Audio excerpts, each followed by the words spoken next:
Hoje o Evangelho mostra Jesus de novo sendo perseguido. E o motivo? Ele disse a verdade, que é o Filho de Deus. Os judeus, escandalizados com essa afirmação, pegam pedras para apedrejá-lo. Mais uma vez, Jesus enfrenta a rejeição, mas não recua. Ele fala com firmeza, com coragem, com amor. Sabe o que mais chama a atenção nessa cena? É Jesus dizendo: se vocês não acreditam em mim, ao menos acreditem nas minhas obras. É como se ele dissesse: se duvidam das minhas palavras, olhem o que eu faço. E aí a gente se pergunta o que as nossas atitudes dizem sobre a nossa fé. Porque não adianta falar bonito, usar palavras religiosas, se as nossas obras não mostram o amor de Deus. Jesus não precisou de discursos longos, ele curava, acolhia, perdoava e fazia o bem. E por isso, muitos acabavam acreditando nele. Não só pelo que dizia, mas porque viam e sentiam a presença de Deus nas suas ações. Hoje, Jesus nos convida a isso, sermos cristãos de atitudes e não só de palavras. Que a nossa fé apareça no jeito como tratamos as pessoas, nas escolhas que fazemos e no bem que espalhamos também. Que o nosso testemunho fale muito mais alto do que qualquer discurso. É sobre isso que a gente vai refletir juntos agora, tomando o nosso café. Vamos aprender com aquele que é o nosso caminho, que é a verdade, que é a vida também. Para isso, recebo aqui hoje o padre Tiago de Mello, missionário redentorista. Padre, seja muito bem-vindo. Sua bênção. Deus abençoe. Pode ficar à vontade para a gente começar aqui essa nossa manhã. Você aí de casa, como sempre, é convidado a compartilhar com a gente esse momento. Vá lá, pegue o seu café também. Comece bem. Você viu o padre primeiro, né? Por favor. Para que a gente comece aqui o nosso dia de hoje. Eu queria começar entendendo, padre, Já pode experimentar? Pode, e é gostoso, viu? O café que as meninas preparam aqui no santuário. É de verdade, viu? É de verdade. E é bem temperado. Bem. Padre, por que é tão difícil para algumas pessoas aceitarem a verdade de Cristo, mesmo diante dos seus milagres? Por que a gente, apesar de experimentar do amor dele, apesar de ver as suas obras, acreditar que ele é filho de Deus? Por que naquela época era tão difícil e por que até hoje, muitas vezes, a gente não consegue compreender isso? Dificuldade de se acreditar em Jesus é porque para se acreditar é preciso fazer uma experiência. No dia a dia, quando o pai e a mãe orientam um filho, diz alguma coisa, isso leva um tempo até aquele filho obedecer, né? Então, no geral, é uma resistência natural que os filhos têm em obedecer ao pai, né? Às vezes precisa fazer uma experiência maior. E quantos precisam ainda quebrar a cara para depois poder acreditar? Então, na verdade, porque as pessoas não procuram a Cristo, procuram o que Ele pode oferecer. E normalmente o caminho que Jesus nos pede é um caminho bastante exigente. E isso dificulta essa relação de acreditar apenas em uma palavra, mesmo que essa palavra venha acompanhada de obras. Isso leva um tempo até chegar lá. E também porque incomoda, né, padre? A palavra de Jesus vem, inclusive, para mexer com aqueles que estavam ali numa posição confortável. Então, a palavra de Deus nos convida a isso, a mudança de atitude. Essa mudança, muitas vezes, é rejeitada por nós. É porque nós não queremos, né? Nós não queremos acolher. É observar também como é que a gente, nas nossas relações, quando a gente no trabalho, na vida familiar, na vida social, como é que nós nos relacionamos? As pessoas com as quais nós convivemos, se nos apresentam algumas dificuldades, alguns defeitos, nós naturalmente acolhemos? Na verdade, não. A gente sempre tende a querer ser o modelo, ser o protótipo daquela realidade que nós vamos, que queremos que seja experimentada, vivida. E aí eu preciso sair do meu eu para chegar até Jesus, né? Então essa é a grande dificuldade de nós aceitarmos essa palavra, porque eu, na verdade, quero ser o exemplo, quero ser o protótipo. E o exemplo é Jesus Cristo.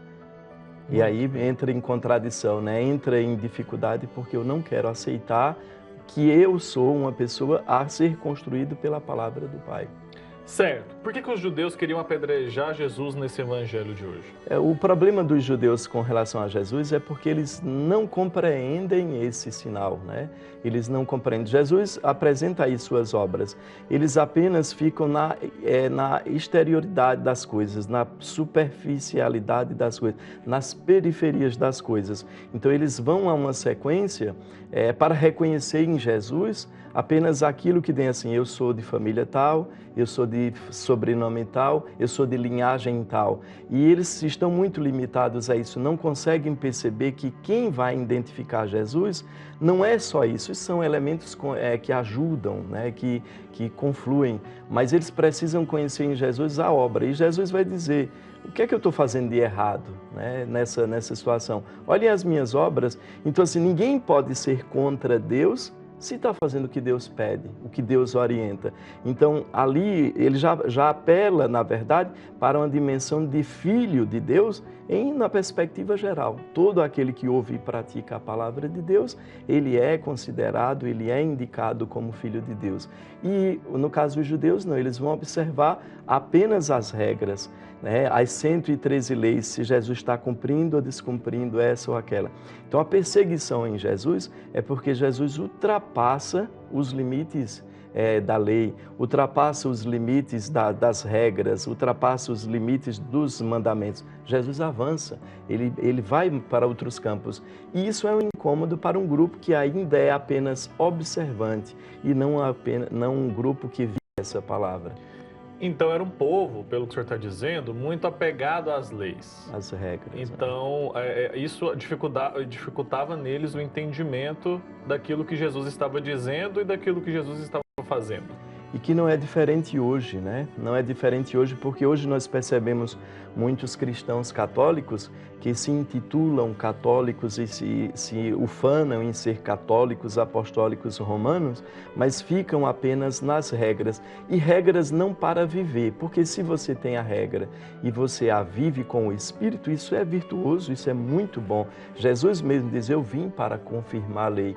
O problema é quando eu fico na regra e mato o espírito da regra. Então eu apenas uso a regra para julgar, para apontar o erro do outro. É o caso da turma de hoje, né, em relação a Jesus. Eles querem apedrejar Jesus porque eles estão usando a lei para julgar e não a lei para compreender, para perceber a presença do Deus que existe naquelas atitudes. E ao mesmo tempo que Jesus transcende essas leis, ele não anula a lei de forma alguma, né? Ele vem para nos ajudar a entender aquilo que está escrito. E é muito mais porque, assim, a gente vai exatamente confirmando isso, porque a gente observa que Jesus, ele faz a palavra concreta. A gente vê que a grandiosidade de Jesus não é tanto na palavra. Ele usa a palavra para justificar, para explicar, para esclarecer em dados momentos, mas nós percebemos que as atitudes mais fortes de Jesus são os gestos, as atitudes, né? E isso é uma coisa incômoda, porque é muito fácil nós sermos bons cristãos dentro da igreja, cumprindo os rituais, lendo a palavra e tudo, mas o sair da igreja, o sair do nosso ambiente e ir até o outro, aí é onde está o desafio, porque é que eu preciso que essa palavra seja manifestada, né? Seja transmitida, seja traduzida em gestos. Ela ultrapassa essa perspectiva. E aqui os fariseus, os mestres da lei, aquele pessoal, eles apenas ficam no templo, ficam com a lei, ficam apenas nas orientações, mas esquecem de ir para as ruas, né, de ir para as periferias, enquanto ficam concentrados nos grandes centros, nas grandes sinagogas, nos templos. Jesus vai para a periferia, vai para a zona rural, vai para a Galileia. Fazer obras, né? Obras. E aí onde está o grande diferencial, porque uma coisa é você falar, eu amo a Deus sobre todas as coisas, e outra coisa é você, de fato, fazer aquilo acontecer na realidade diária. E como é que eu faço isso hoje, na minha realidade diária? Como é que eu experimento e como é que eu dou testemunho da minha fé e da minha verdade, assim como Jesus fez por meio de suas obras? Que tipo de obra o Pai Eterno espera de mim, por exemplo? Espera de nós que nós tenhamos a capacidade de sair da nossa mediocridade, de acharmos que somos bons e santos. Nós precisamos sair do nosso eu para ir para o outro, pensar nessa dimensão da cruz, onde Jesus vai atrás do outro. Então hoje, se eu quero ser um bom cristão, eu tenho um bom referencial de um apóstolo, inclusive meu xará, que ele vai dizer: a verdadeira religião é a que cuida, dos pobres, das viúvas, dos órfãos, dos abandonados. Então, para ser hoje um exemplo de nosso Senhor Jesus Cristo, é preciso sair da minha realidade e ir ao encontro da realidade do outro que sofre, que necessita e que precisa da minha presença no dia a dia. E o que Jesus quer dizer com o Pai está em mim e eu no Pai? Isso mostra a unidade, né? Jesus não faz nada por si só. Jesus faz, tudo que Jesus faz é em consonância com a Trindade Santa. Nós não podemos perder essa dimensão. O Pai, o Filho e o Espírito Santo, eles agem constantemente em unidade. Então, às vezes, as pessoas querem colocar o Pai separado numa perspectiva, o Filho separado noutra perspectiva, o Espírito Santo. São três pessoas que agem distintamente em várias coisas, mas sempre em consonância. Então, Jesus, ele ressalta, é impossível eu fazer alguma coisa se não for obra do Pai, se não for vinda do Pai, se não for ouvida do Pai, se não for pedida para o Pai. Então, Jesus está dizendo, tudo que eu faço, eu não faço por mim, eu faço por Ele. E poderíamos ampliar, né? Eu não faço por mim, mas eu faço pela Trindade Santa, que somos nós três. Ele não podia dizer isso naquela época, né? Mas ele está dizendo isso. Nós somos uma unidade e ninguém faz por si só, eu faço por Ele. Assim como nós também devemos fazer sempre por Deus, sempre ouvindo aquilo que Deus precisa e quer de nós. Se somos seguidores, é esse o caminho, né? Porque eu preciso fazer exatamente a vontade dEle. Então, se eu faço a vontade dEle, eu me torno um com Ele, né? Filho de Deus, para ouvir e praticar a palavra do Pai. Muito bem. Padre, agora eu quero entender o seguinte, como que a minha fé é capaz de me ajudar a enxergar os sinais de Deus? A gente vive pedindo sinal para Deus.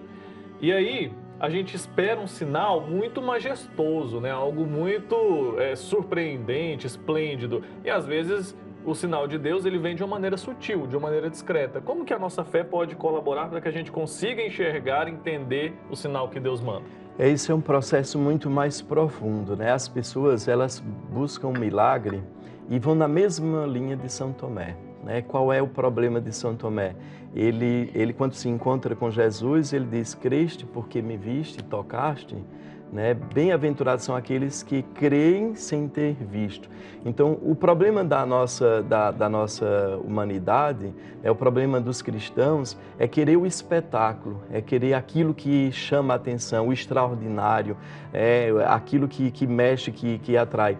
E, na verdade, a expressão de fé é exatamente a capacidade de todos os dias, ao levantar, eu reconhecer que o Senhor é o nosso Deus, eu reconhecer que Ele me deu todas as coisas que eu tenho e me conectar com Ele, me entregar nos seus braços. Isso é uma atitude de fé. Então, reconhecer Jesus precisa, antes de tudo, fazer uma experiência com Ele. Eu, particularmente, não acredito na fé de alguém que não teve uma experiência profunda com Jesus. Ele pode ter piedade, ele pode ter até uma religiosidade, pode ter uma fidelidade a uma frequência a grupos religiosos, mas fé já é algo que você experimenta a partir de um relacionamento. Por exemplo, o marido que tem confiança na esposa e a esposa confiança no marido. A partir de quê? De uma experiência vivida. Ninguém acredita no outro só porque alguém disse, alguém falou bonito sobre Jesus. Não é preciso fazer isso.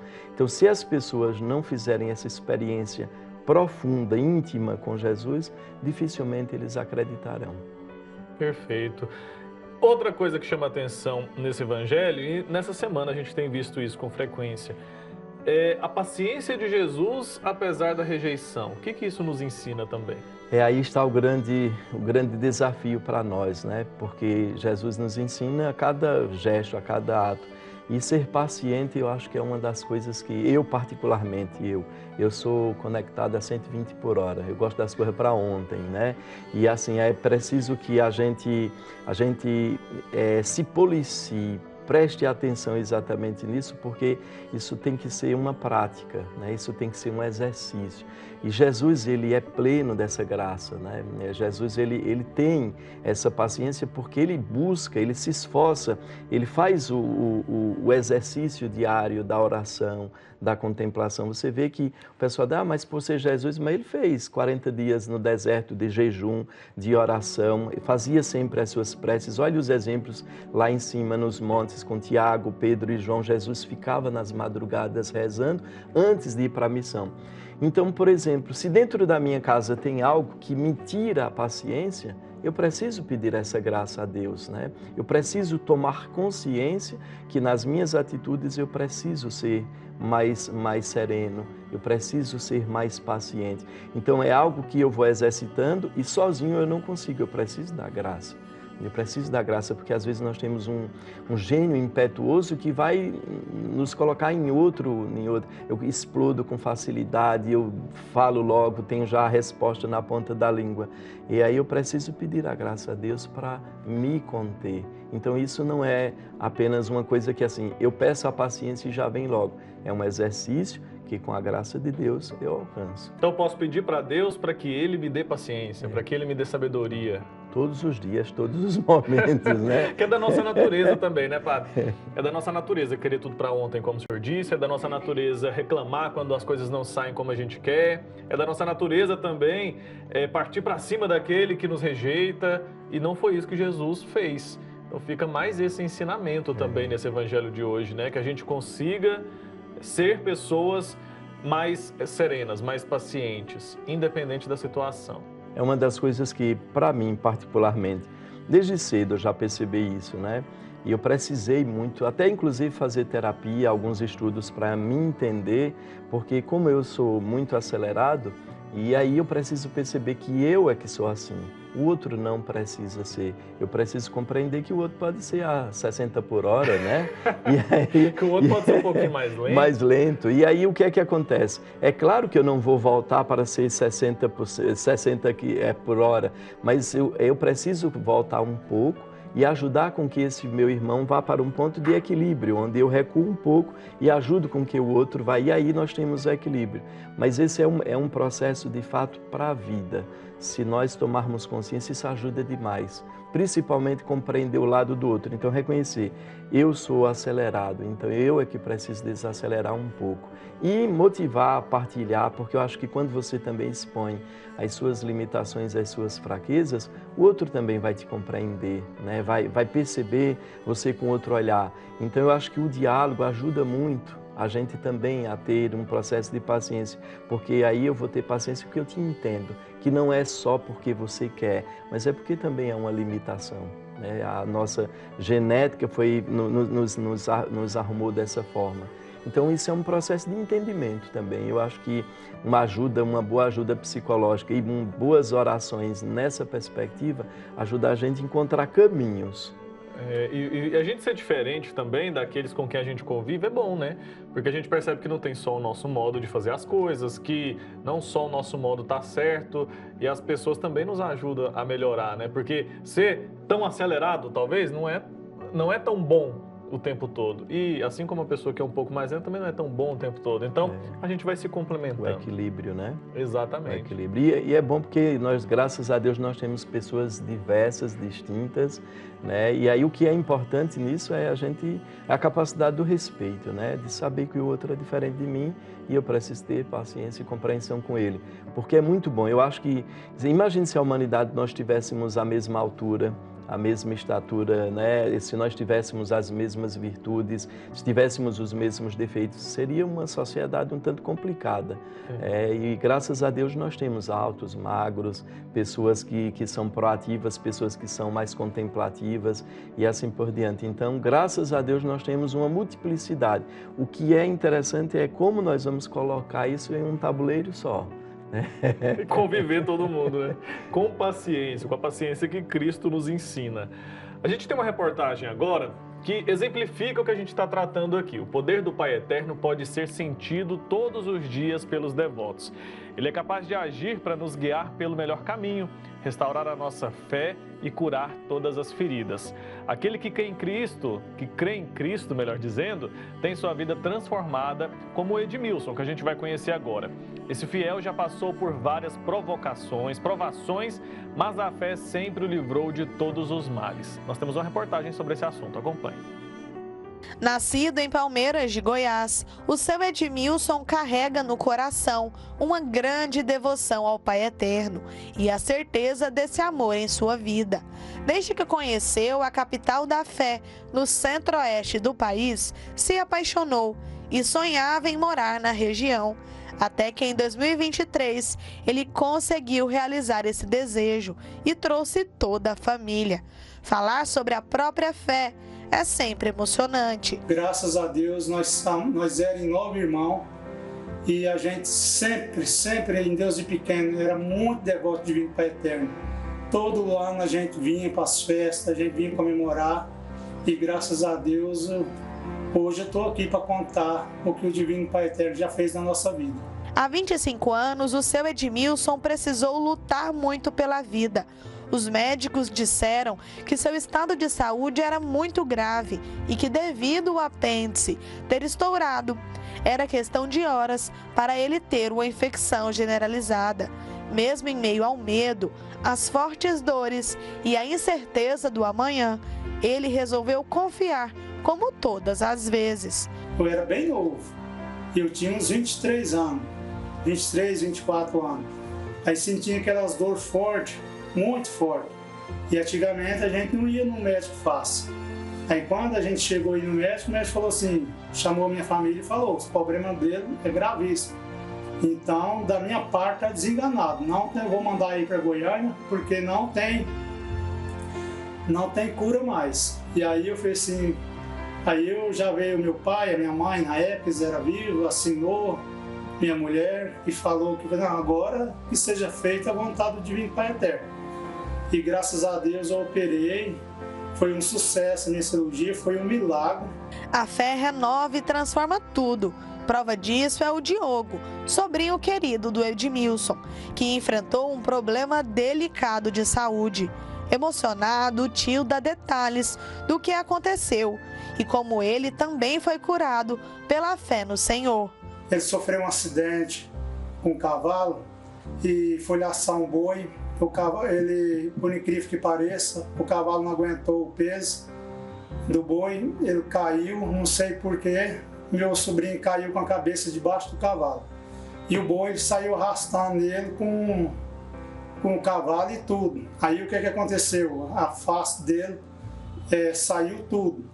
E até o olho dele virou ao contrário. Os médicos falaram assim que ele não tinha cura, mas na graça do Divino Pai Eterno, hoje, como se diz, o pai dele não está aqui para contar a história, que é meu irmão.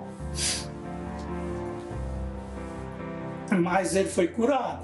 Isso tudo aconteceu pela fé que a gente tem no Divino Pai Eterno, que eu acredito que se não fosse, às vezes nem aqui ele estaria.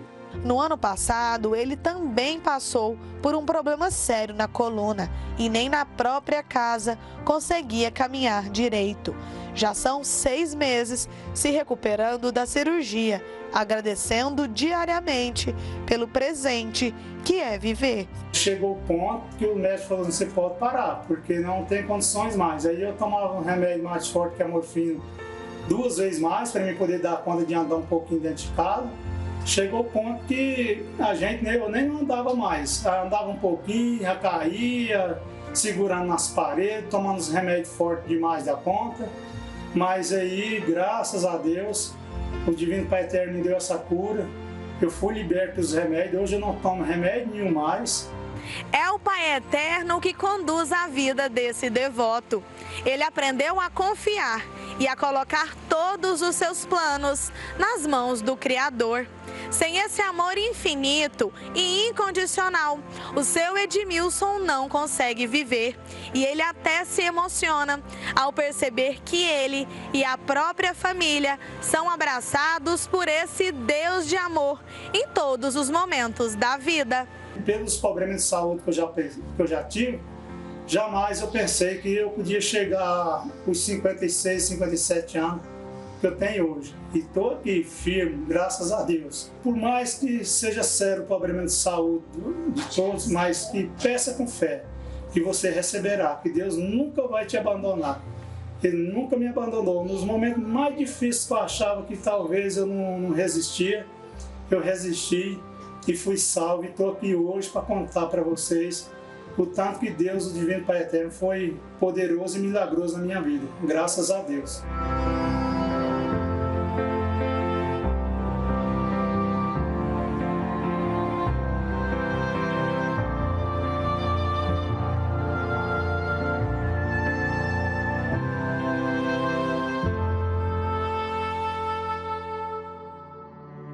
Como é importante a gente deixar Deus agir na nossa vida e entender também, né, Padre, que Ele tem o tempo dele. Muitas vezes a gente quer aquilo no nosso tempo, que é a realidade que aconteça aqui da forma como a gente quer. E às vezes o plano de Deus é um pouco diferente, que a gente saiba entender aquilo que Deus quer para a nossa vida, aceitar e também acreditar que o que Ele está fazendo é o melhor para nós. É o melhor, sempre. Isso me remete a uma época que eu estava em Campina Grande, e uma sobrinha minha foi morar na mesma cidade e ela tentou um monte de coisas, de emprego, de situações, fazia as entrevistas e não conseguia nada, mesmo com muito apoio, indicações, e ela muito competente. E quando foi um dia, a gente falou sobre isso. Talvez não seja o tempo de Deus, então vai fazendo a tua parte e espera Deus agir, né? Deixa Deus agir. E aí ela colocou, né? Colocou uma postagem dizendo assim: Senhor, que a minha vontade esteja em consonância com a tua, mas se não tiver, que a tua prevaleça. E foi para uma entrevista de emprego, confiando no tempo de Deus. Quando voltou no final do dia, tinha sido contratada. Então, assim, o que Deus às vezes espera da gente é exatamente isso. Nós nos conformarmos à sua vontade, o seu tempo. O Santiago, mais uma vez, vai dizer, tudo que nós formos fazer, peçamos, né, a Deus. E muitas vezes a gente não alcança porque não sabemos pedir. E ele diz assim, se Deus quiser, eu vou fazer isso. É tão lindo quando a gente escuta as pessoas assim, as mais simples. Vou fazer uma viagem, se Deus quiser. Ou se Deus quiser, eu vou a tal lugar. Então eu coloco a minha situação na presença de Deus e deixo com que Ele... E aí isso é muito bom, isso traz um conforto. Porque aí eu não fico chateado nem decepcionado. Porque se eu não alcancei, é porque ainda não é vontade de Deus. E pelo contrário, a gente tem que ser grato, inclusive quando dá errado. Quando dá errado. Às vezes é um livramento, às vezes é Deus preparando algo melhor. E é incrível, né? Como que a gente às vezes pede muito algo a Deus, aquilo não acontece e depois acontece de outro modo e a gente percebe que a gente está no lugar certo, né? Ele tem um jeito dele de colocar a gente no lugar certo. Com o tempo a gente percebe isso, né? Na hora, no geral, as pessoas ficam chateadas, tristes, até resmungam, mas é verdade. Se Revolta, a gente, né, deixa, dá tempo, a gente vai perceber, de fato não era para mim agora. É muito fácil a gente acreditar em Deus, rezar, quando as coisas estão bem, né? Quando as coisas começam a dar errado, a gente pode cair nessa cilada aí de reclamar e de questionar, criticar, resmungar. É porque as pessoas têm uma sensação que, apesar de teologicamente nós já tratarmos disso, que o reino começa aqui, né? O reino já começa aqui, mas ainda não, é o já e ainda não. Então a gente tem uma sensação de que as pessoas querem, nesta realidade imperfeita, viver a perfeição. Então nós só teremos a plenitude, toda a satisfação, isso na eternidade. E agora é um processo de conquista, é um processo de busca, então tem altos, tem baixos. Então se nós levantarmos conscientes de que aquilo que der certo ou que não der certo, devemos dar glórias a Deus, como a palavra nos ensina, eu acho que isso ajudaria muita gente. O problema é que a gente quer viver a perfeição, a gente quer que tudo dê certo como o Deus que eu quero ser pequeno, um deusinho querendo controlar todas as coisas, né? E na verdade eu preciso me abrir para o projeto do Pai. Hoje eu só tenho a agradecer. O que vai ser daqui para frente é obra dele. A gente fala assim, que seja feita a sua vontade, mas às vezes a gente não aceita, né? Padre, vou servir mais um café para o senhor. A gente vai fazer uma pausa agora. Trindade já começa a se movimentar, viu? Fim de semana é sempre cheio de devotos aqui.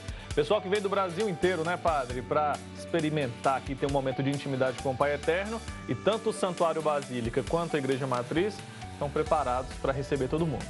Isso é sempre uma alegria. Quando chega quinta, sexta, sábado e domingo, a convivência fraterna, a experiência do romeiro que vem fazer a sua experiência de fé é fabulosa. Ontem, quando eu já chegava da pastoral, já bastante cansado, às 10 da noite, a igreja na matriz estava aberta e algumas pessoas vindo, assim, com os filhos, com crianças, e perguntei de onde vinham, e eles mostrando assim, chegamos agora para agradecer ao Pai Eterno uma graça alcançada, e mostrando a criança que estava assim, em situação bastante difícil, quase morrendo, e conseguiu se recuperar. E a família vem, então assim, você ouvir tantas coisas lindas dessas pessoas que acorrem ao santuário com aquilo que nós falávamos, agradecer, né? A gente tem aí a tragédia anunciada, a morte de um filho, e quando você vê a graça de Deus acontecendo, então só podemos ter um coração agradecido, e esse povo acorre com força, né? Com muita devoção para cá. E a gente recebe todo mundo com muito carinho, são muitas as histórias de fé, essas histórias acabam nos inspirando, né? Apesar do cansaço de alguém que trabalhou até às 10 da noite, apesar também das pessoas que vieram de viagem, eu acho incrível isso, né? Você pega aquela pessoa ali, idosa, vem de ônibus, né? Às vezes viagens de 15 horas, 18 horas, vêm direto aqui para o santuário, você pergunta se está cansada, elas falam que não. Não, é verdade. Porque o corpo até cobra, né? Mas a vontade de estar presente. Eu digo que isso parece muito com um casal apaixonado que não se cansa de esperar, né? Ou fica cansado de esperar, mas quando chega a pessoa amada, a pessoa querida, a gente nem lembra mais do cansaço. Então assim também é o romeiro, que fica horas esperando, mas quando chega com o encontro com o Pai, naquele cantinho que ele gosta de estar, e aí o cansaço vai embora. É incrível mesmo. Você ia convidado a vir aqui ao santuário, a vir também à Igreja Matriz de Trindade. E se ainda não teve a possibilidade de vir até aqui, a TV Pai Eterno faz esse serviço de levar a casa do Pai aí até a sua casa. Inclusive, na Semana Santa, estamos nos preparando, né, Padre? Agora, nessa reta final aí, estamos nos preparando para o fim da Quaresma, nos preparando para a Páscoa de Cristo também. Eu queria falar sobre isso com o senhor, aproveitar a sua presença para a gente entender sobre como que a gente deve viver esses dias. A gente fez uma preparação, estamos ainda nessa preparação durante todo esse período quaresmal. E agora, como que a gente deve se preparar para a paixão, para a morte e para a ressurreição de Jesus? Wilker, a Semana Santa é uma grande experiência que o cristão deve aproveitar para fazer, porque ele tem um itinerário santificador. Às vezes as pessoas acham que a Semana Santa é santa porque foi quando Jesus passou sua paixão, morte e ressurreição. Esse daqui é o tema que nos evoca, que nos chama. Mas essa semana só será santa se eu a santificar. Porque se eu fico na minha casa, não dou nenhuma importância para os atos religiosos, eu não faço as minhas práticas de orações, se eu não faço os jejuns, se eu não faço a caridade, se eu não vivo bem com quem está em casa, com o meu vizinho ou nas relações de trabalho, que santidade, que Semana Santa é essa? Então a gente percebe que a santidade da semana, ela se dá pelo que eu faço, né?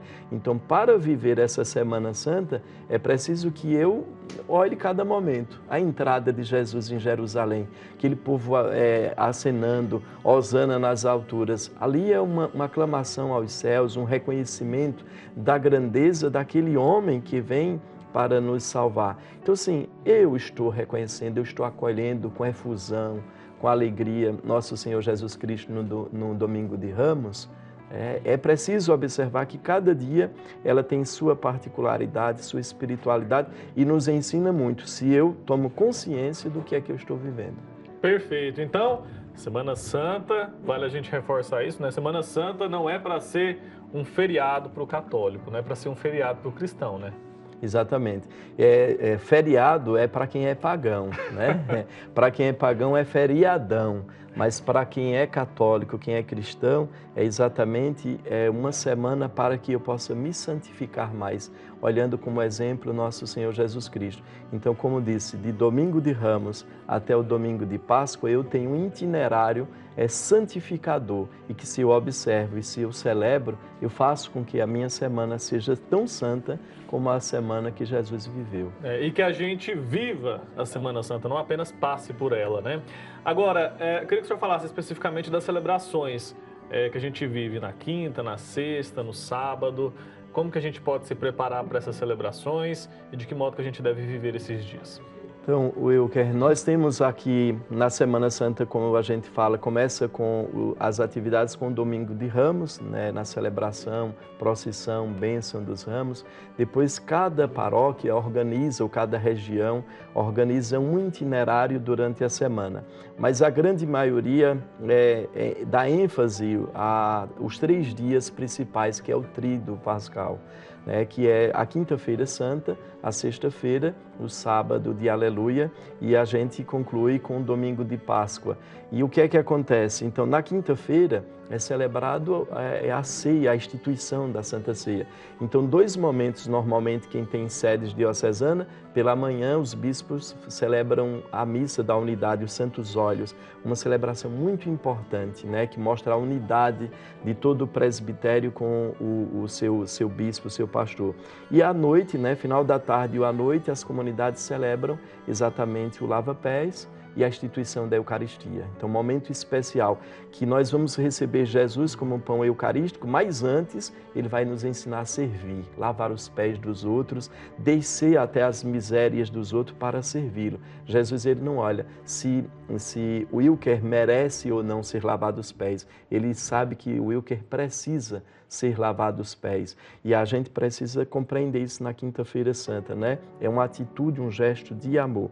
Na sexta-feira, nós contemplarmos a grandeza de um Deus que se permite ser assassinado. Não porque gosta de morrer ou acha interessante, mas porque ele sabe que com a sua morte ele redime os outros. Então ele salva as outras pessoas. E no sábado nós celebrarmos a grande liturgia, que é o sábado de Aleluia, que a gente já celebra a espera ansiosa, né, até a chegada da ressurreição de nosso Senhor Jesus Cristo, o ápice do cristianismo. Muito bem, padre. Muito obrigado pelo seu tempo aqui com a gente, por ter vindo tomar esse café aqui nessa manhã de sexta-feira. Volte mais vezes, é sempre bem-vindo, tá bom? Obrigado, que Deus abençoe e uma abençoada Semana Santa para todos vocês. Amém, amém.